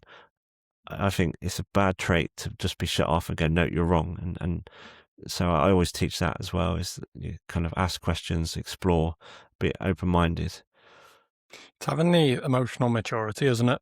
At Yeah. the end of the day, it's being able to, like you say, if you need to be aggressive in certain situations, you can be, but you can also be calm. Yeah. You can open up about your feelings. And yeah, I think a lot of it gets taken out of context on social media. You know, like you mentioned before about the whole manosphere. There's obviously those public personas which do quite a lot of stuff these days just for clicks and Yeah. views, because that's what pays their bills at the end of the day. They're not going to get clicks and views if they're level-headed and normal people. Yeah. But it's, yeah, I think you pretty much hit the nail on the head there as to what it is to be a man. You don't have to be the sole provider. It's near enough impossible these days to be the sole provider just because of how expensive life is in the UK. Yeah. Well, just on that manosphere thing, like, I know you haven't seen it, but there's a bit where Louis Theroux is talking to that HS Tiki Toki, who, like, fair play to this young lad. He's in remarkable shape. He's like, obviously hits the gym a lot. But Louis actually says, so I think Louis says something about, like, so what is a man or something? And then Louis goes, are you looking at my arms? And basically he was sizing him up to say, you're not a man because you're not muscly. But as the program goes on, isn't it? Exactly. And it's just base. And as the program goes on, one thing that stood out to me, because Louis Theroux obviously is a remarkable journalist and interviewer, and he's got wisdom from age, but it stood out to me that these kids, like this Tiki Toki and others, they were threatened by his confidence and his ability to just stand in silence and be happy in that situation and not be threatened by their physical presence or anything. And they would, like, as the filming went on, and obviously it was a 90-minute program, but the filming obviously took place over weeks or months, but they didn't like it clearly, but they were never, after the initial challenges, almost like a dog baring its teeth, that dissipated. But then online they'd be talking about him with all this big bravado and that, but there was never like that to him. So that's what really stood out to me, is that threatened them, that calm, like you said, just being balanced and kind. What a wonderful trait. Well, I saw someone do a reaction video to it, actually. I think it was one of the HS Tiki Toki clips. And it was saying, like, as if he was ever going to be threatened by YouTubers when he's interviewed some of the most famous criminals of the past like 50 years. Why would Yeah, he be threatened by a YouTuber with his top off? yeah, exactly. Yeah, I mean, yeah, it's a very strange world, I think. And like I say, I think quite a lot of it is an act for yeah. the views, the likes. But just going back to your situation, what would you say to a man who is going through the similar situation that you did and potentially thinking about going down the donor route and wondering whether, like those thoughts that you had, whether it makes you feel like less of a dad or less of a man because they're not biologically your kids? What would your advice be to someone that's in that position? I'd say that make sure you do the work. You have to, like I mentioned, grief. You are grieving. You're grieving your like the death of your ability to pass on your genetics. Is a big thing because we get that ingrained in us. So make sure you do the work because alternate routes to parenthood are not. They're not going to heal your infertility. They're not sticking plasters. You have to essentially heal those wounds. If you don't, they will surface. If you don't do that work, and that trauma is still very prevalent and present, it will show up in ways that you don't want it to, and damage social relationships down the line. And I'm not saying I've got it all figured out. I'm still living this every day. I'm learning as a donor recipient parent.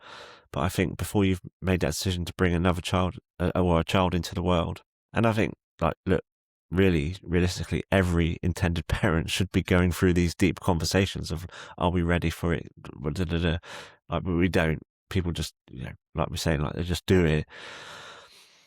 But it forces you to have that introspection. And I think that's the absolute right thing to do. And I'd say never worry about being less than, because again, it's one of those things that I gave examples of how you can find in your own circumstances connection without love without genetic connection. But you'll also find scenarios, whether it's friends or whatever, or family, where people are genetically related but don't have a relationship, or almost like hate, for example, their genetic parents or whatever else, or siblings.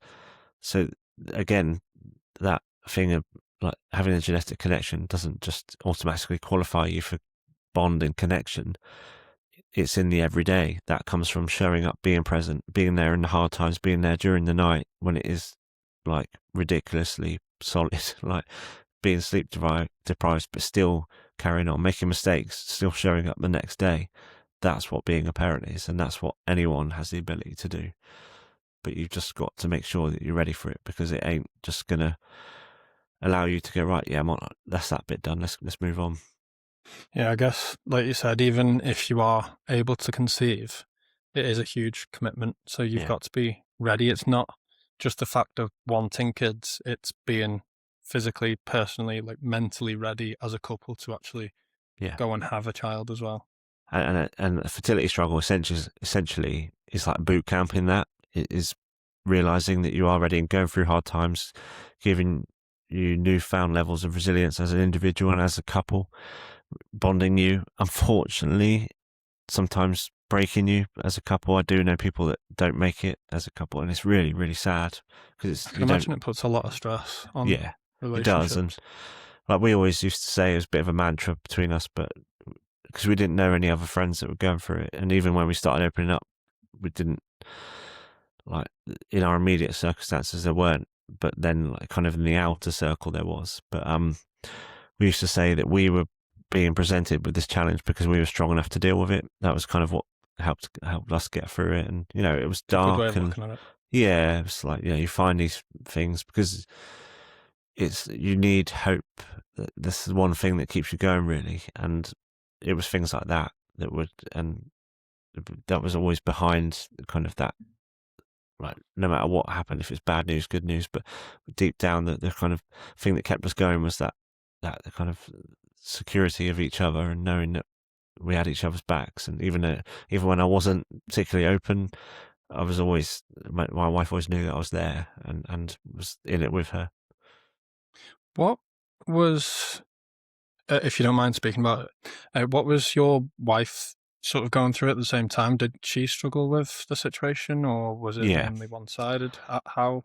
So she shouldered it for me for like until I started essentially opening up, even not necessarily just to her, but I didn't tell anyone, like my mate, even my best mates or anything, or my dad. My mum knew about it a bit earlier, but I didn't tell anyone for like 3 years. And for a lot of that time, she was shouldering it because, like we've talked about, the assumption is often that it is a female related problem. So when we would get that question of, oh, so when are you two going to have kids, blah, blah, blah. At first, you'd bat it off and you'd just go, all right, yeah, maybe one day we're happy, and da da da. And then at some point, the answer from us changed. It was, do you know, yeah, we're working on it, or it's not quite as easy as you may believe, that kind of thing. So then people stop and go, oh, right, okay. And they might not push and ask a next question, but what they do in that scenario is assume that it's on the female side. So in that respect, she basically carried that for me, knowing that I wasn't, that question mark would then fall to her because I couldn't deal with that. So that's what, and she had to go through that. And without, like I said, I was okay project managing the appointments and making sure we got there on time, planning a route and all that kind of typical bloke stuff. But because I wasn't emotionally available, she was having to often go through all that side of things on her own as well. Yeah, it is definitely a team effort, I guess. And that Yeah. split doesn't always have to be 50-50. It can sometimes be 0-100. It can be 70-30. Yeah, It absolutely. changes, doesn't it, over time? And I think Very, that's the very same true. in any situation within a decent working couple dynamic. Yeah, you're very, very right. It's yeah, there are times where one person's battery is completely flat, the other one gets them both through it, and as long as you're meeting in the middle at some point, that's what helps, That's and the just ideal. reconnecting and finding a bit of joy in life still, because these things often do take years. It was 4 years for us, just over. So yeah, you can't just kind of navigate that life waiting for what is an unknown. You have to find joy and do things that make you smile as a couple, Yep. as of course as an individual. You've got to keep moving forward at the end of the day, haven't you? If you're in a storm, you wouldn't stop. You keep Yeah, pushing forward and get through the other side of it. yeah, I love that. Yeah, So now that you've obviously got the kids, I know you're still going through, the mental side of things still, but largely through the bulk of it. What is the mission now with the podcast and the Instagram account? What's the plan? so it's funny. It is funny because we had our kids in February 21. In May 2020, it was lockdown. We still had no end in sight, and all the clinics got closed because of lockdown. And the BBC asked our clinic if they could interview couples about the impact of lockdown on their fertility treatment. Our clinic phoned us and said, would you be interested? We said, yeah, cool, send them down. Because it was lockdown, we had to be interviewed in the back garden. But I don't know if you remember, May 2020, it was just like sunny every day. Yeah, So unbelievable weather handy. for the first time in years. I know. That morning, we were waiting for the beeb to come round, and I was painting, listening to a podcast, a personal development podcast, because I was in that. They're very much in that journey. And I listened to the story from this guy called Ben Tansley. Now, I couldn't find, there were no blokes talking about infertility or fertility issues. So I started finding real strength in other stories of adversity and how men had got through it. And one crucial point and moment was reading Henry Fraser's book, The Little Big Things. It was, he got paralyzed from the neck down, and his story of kind of, he was potentially, his brother played for Saracens, so he was potentially going the same route. He was a very good rugby player. He got paralysed in a tragic accident on holiday. Life changed in a moment. That was a crucial moment. But then in May 20, I was listening to this podcast of Ben Tansley, who had a motorbike accident and broke his back, and again become paralysed from a bit further down. And hearing his story again of acceptance, of resilience, it stirred something within me. And I said to my missus, when the BBC come around later, I'm going to tell them. and I hadn't told anyone that night. And I did on camera. I spilled it, and it was completely bleh. Like, it's just all this 3.5 years of trauma coming out, really. And almost a therapy session. it was. And the guys thanked us and said, "Wow, it's really brave. Thanks for sharing that."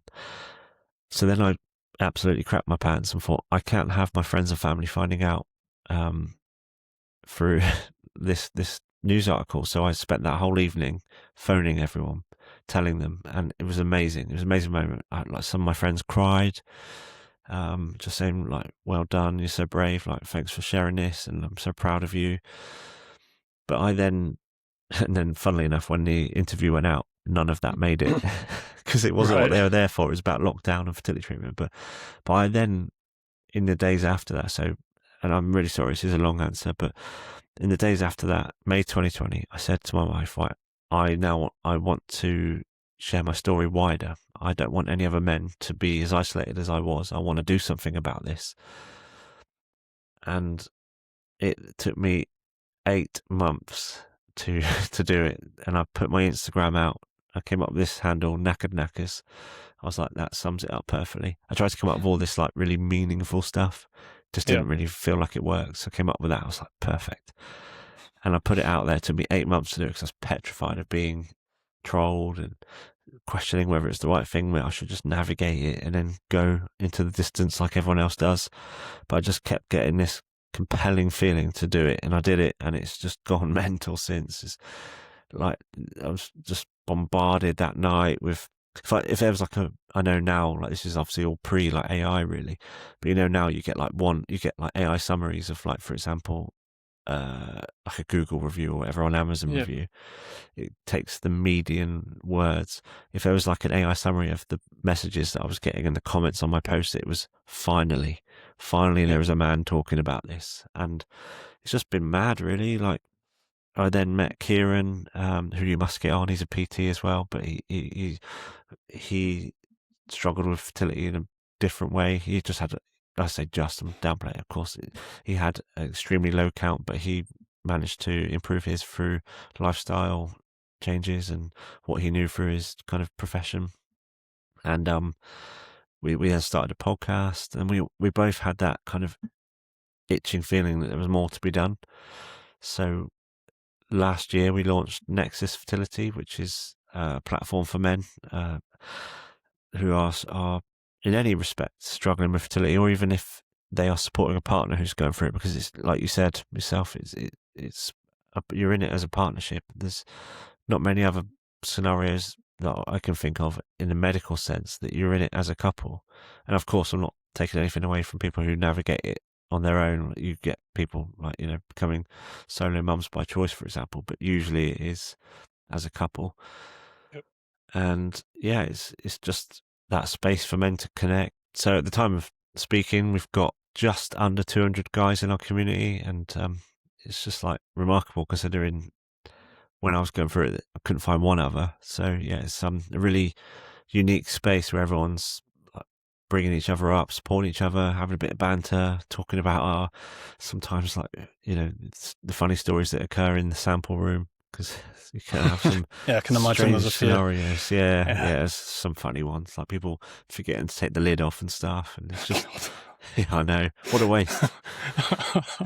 It's a bit messy, that one. Yeah, it's, but yeah, it's just, like, it's quite amazing, and that all came from, like, that one day, just go, do you know what, I'm going to do something about this. I don't want someone else to have to go through this the same way in which I am. So how does it work then? Is it like a forum that people can sign up to? Yeah, so it's a WhatsApp group, essentially. We tried a different chat service, but it just wasn't working. Everyone uses WhatsApp, so but you join it, but through our website we've got all sorts on there. So that's just one element, but we do monthly online meets, regular in-person meets as well. We've done ones 2 weeks ago. We did one in Manchester. We've done Leeds, London a couple of times, maybe 3 times in London, done Bristol. So and we've got more plans just to get them going everywhere, really. We kind of want to be the Andy's Man Club of the fertility world, and loads of resources on our website, the podcast. We've got to do webinars with experts as well. We do men's panels, which are always really popular. So either myself or Kieran hosting, and 3 other lads, or sometimes 2, talking about a particular topic and just really getting into it and getting across that man's perspective. And, yeah, it's just incredible, and it's a privilege to be able to provide it for guys, and then also to have them being willing to come and speak on our pod openly and stuff like that as well. That's the thing. Like I said earlier, the more that you speak about it, the more people then join in, and then it just spreads like wildfire, doesn't it? Yeah. Well, so our pod now, we do it by series. We're on series 5 now, but so the first series was just us 2 talking, like sharing our experiences and perspectives on different topics. Second series, we had experts, so we interviewed them about specific topics to do with fertility. But the third series, we said, right, let's try and get on some other guys to get more stories out there. And our rule was that they had to put, it was like we're doing now, video recorded with your full name, because for us, that's how you shatter the stigma. More and more faces out there. We were like, because we do 10 episodes a series, we're like, are we going to fill in a series? And actually, when we put a call out, like message saying like, this is what we're doing, who wants to come on, we could have filled it 3 times over. And Wow. we are still getting through the backlog of people who volunteer to come on. And Wow. it's incredible. And that's what we say, like, that's why you have to put your name and face out there, because it's showing that it's that strength in unity, and shattering that stigma, and just letting everyone else know that it's just everywhere. You know, it's going to affect someone, you know. Yeah, definitely. And if there is a guy listening right now, they're feeling a bit worried, what should they actually do first? I So think, maybe they don't necessarily know that they're fertile or not. hmm. They may be having sort of worries. What would you suggest the first step be? So the first step, so typically it's going to be a GP, but there are now kind of, that's, I understand that's quite a big barrier, but nowadays you can do other things. There are at home sperm testing kits. There are, like, on depending on where you are, but there are now andrology labs, like so like literally they're just there to test, like, do semen analysis. There's like a couple in London, one in Manchester, but there's going to be more around in other places. But so it's that kind of one step removed from your GPs, where you might know someone in the waiting room or whatever. And the at-home ones are great because it's, again, removes that barrier. But with those, I definitely exercise a bit of caution. They are never going to replace a clinical grade test in a lab, but they're a good start to get to know like where you're at. And the good ones, I'd say, if you're going to go for it, there's a few about, but the good, look at what they offer as a package, not just the test and the results. What kind of safeguarding do they have on the other side? Did they give you a consult with any clinicians afterwards to discuss your results, or pick you up and give you signposting if the result is adverse? There are some really good ones that do that. Which ones would they be if you Yeah, I'm know happy the to names? recommend. Yeah, Mailbox Health are brilliant, and Exceed as well. They're both 2 really good ones based in the UK, and I know the guys from both, and they're just, I'm happy to recommend them because they care. They care about the outcomes of their patients, and they have that safeguarding in place should the results not be what what anyone would hope. And when would you suggest that couples start getting tested? I think basically our most fertile period is between, it's kind of like your teens, like puberty essentially, on up through to your 30s really. But like, yeah, anything up to about 25 is your optimal period. But the part of the reason we are in the pickle we are, as a probably like more of a Western society, because we are putting education, careers, travel all before family building. Whether it's right or wrong, it's not for me to act. You know, I did the same. But if you think that it is something you want to do, like me and my wife, for example, we didn't start trying for 8 more years, but because we both knew that that's something we wanted. If I could go back and tell my younger self something, it'd be like, just get a test, see where you're at, see what the ballpark is, because there's every chance that my outcomes might be different, but I wouldn't change what they are now, obviously. But yeah, it's just give yourself a better picture. It is more accessible now, like I said, with the at-home kits and stuff. So you think even potentially before people start trying, they should be a bit more proactive and get tested? Yeah, I think certainly, like, if you're in a couple and you both want to have children, like, then yeah, why not? Just to know. But now, like, you're getting people do it when they're single still, like, and that's, for example, on the female side, you're getting that there are celebrities and influencers that are openly saying that they are freezing their eggs because they are aware of that fertile window, and that only serves to. But this is on the women's side still. But, like, we still need men to talk about it more, and like prominent men. But they that gets it out there that fertility is something to be checked earlier and preserved if possible. Definitely. And I think, like you mentioned before about the testosterone, the TRT is becoming more popular. I think Yeah. the follow on from that will then be the sort of sexual health testing as well in terms of fertility. Yeah. Because they sort of go hand in hand in some instances. Yeah. It's again, it's my algorithm pumps it to me all the time, even though I don't need it, because I get it through the doctors and like under supervised provision from an endocrinologist. Yeah. Be wary of where you're getting it from, especially not getting it from some dude down the gym. Like, because essentially, testosterone for men is the closest thing that we have to a male contraceptive. It will stop you. Your balls need testosterone to signal to, like, your sperm need a testosterone rich environment to basically grow. If you're getting that, I can never say the word, but like exogenously or something, but like if you're getting it from Exogenous. that's the one. Yeah. If you get it from elsewhere, it basically tells your own testosterone, oh no, we don't need to do it. Yeah. Shuts them down, doesn't it? So yeah, like the good ones, the good companies that are pushing it will have clinicians kind of going through this, and especially if you're a young guy and you want to have children down the line, something you really need to be aware of, because it can have a huge impact. If I didn't need to have it, I wouldn't, like, but I have to, and it's miserable. Low testosterone is miserable. I think these days, well, like with anything is in an instant. So like you can get an Amazon delivery sometimes same day, you can get food to your door in 20 minutes. I think people want instant results straight away, so they jump straight to the testosterone instead of, like we mentioned earlier, changing those lifestyles. Like your friend made some lifestyle changes and then increased from there. Like there are natural ways of doing it before.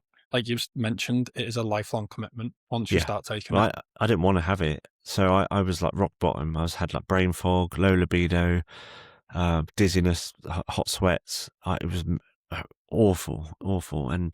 But then I was aware that it's a lifelong commitment, because a good friend of mine was on it for health reasons. I spoke to him and I was like, and that's not ideal. So for 8 months, I lived the most testosterone friendly lifestyle you can. I changed all my exercises to testosterone boosting exercises. I had a low glycemic diet, kicked booze completely. Pretty much had no sugar, which is life. Like, chocolate is life for me, but I cut it all out. I was just having a few bits of dark chocolate if I really had that craving. Did it for 8 months, went back, got tested, my flipping numbers went down. Wow. So it's my body just couldn't produce it anymore, and it was such a kick in the teeth. But I was like, I just remember saying to the endocrinologist, because I'd been referred to him, and he really enjoyed the mature conversations we were having. I was like, look, I'm going to do what I can. What can you signpost me to for resources? And I went back to him. I was like, hit the button. I need to do it. And I've been on it ever since. That was like the end of 2019, I think, probably, like, into 2020. Yeah, I think I need to order another Thriver blood test after this podcast. You've given me a little nudge. I did one last May, I think it was. Been meaning to do another one since I turned 30 on Saturday. So, happy birthday! Thank you. Is that one of the ones that you put on your arm and it blood just? So this is the thing. I'm rubbish with needles. For a big guy, rubbish with needles. I pass out like that. This one, absolutely fine. Just slapped it on and very quickly filled the vial. Nice. Yeah. Because that's the thing. I've tried the at-home ones where you do the finger prick, but I don't Yeah, I I couldn't couldn't do feel that. the vial, so it wasn't working. Not only it was a Yeah, bit sore as well, but I didn't. yeah. My Oh, I didn't my feel a f- thing with the fiver. it was healing up before, All like right. it was filling up. Yeah, it was like the holes would heal. So yeah, I'll do that one. Yeah, no, honestly, really good. And this is no promotion or anything like that. But yeah, it's literally, instead of it being like a needle prick that goes into you, it's like a slit of plastic. So it's All almost right. like a deep paper cut, like it just presses straight in. Wow. And yeah, it's so easy to get done. Yeah, You might nice. need a little bit of help, like getting it done, but yeah, I found it simple. It was a couple of minutes Yeah, job. I've seen them, and they do look good. And because yeah, I'm that's one thing that I know I need to. 'Cause I get a test every year as part of my TRT, but Yeah, I think I'd like to do it at least twice because it's like you don't know what's going on under the bonnet, and I've just yeah, invested in all these nice supplements and stuff. Like I think it'd be nice to know where I'm at before I start taking them, and then see if there's any benefit and stuff. yeah. It's almost like a shopping basket as well, so you can choose all the different tests that you want to look at. Nice, And then you get like a doctor's report after it. So for each metric, they'll say you are this level. If you want to, like, say if you need to increase it, they'll say, right, maybe look at taking this supplement or changing this about your life. Like it gives you basically a paragraph for each one, decent. I like that. which I found pretty decent. You should get an affiliate code from I know, I need one after that. him. But just a final closing question then. So if you could go back to the day where you got diagnosed and speak to yourself, what would you say? I'll just say you're going to be okay. It's going to be long, like a long road. There's not really anything I can say that will shortcut it, but follow the process. I'd probably try and encourage myself to open up a bit quicker, but again, I think it was all part of the process I needed to follow. I was like I said, I was going through that unwitting, like self-development journey, and it's led me to just being so much of a more open person. Had I shortcutted any of that, it would have been like some fad diet, maybe. So maybe the work is in the slow reps. So yeah, I'll just say trust the process. You'll be okay. Love it. Yeah. Shaun, thanks for coming on my podcast and being so open and honest about your journey. I really It's appreciate it. my pleasure. Thanks for having me. I think it's going to help a lot of people that Hopefully, listen to it. yeah, yeah. It's like I said. It's even if you never, and I hope that no one has to go through it. But if you know someone who is, you might just know a little bit more about what they're going through now, and don't try and fix. Don't try and if someone tells you they're struggling, don't try and fill the silence. Just listen to them. Say thank you for sharing that with me. It must have been really hard for you to do that. Is there anything I can do for you? Stuff like that. Exactly. Yeah. Yeah. Sometimes it's not even you having to go through the situation, it's understanding more about it to then understand someone else's situation better. Yeah. Absolutely. Yeah. No, Nice one. thank you again for coming on the podcast. If Pleasure. you have enjoyed this episode, drop a like. If you're new, subscribe, and I'll see you in the next one.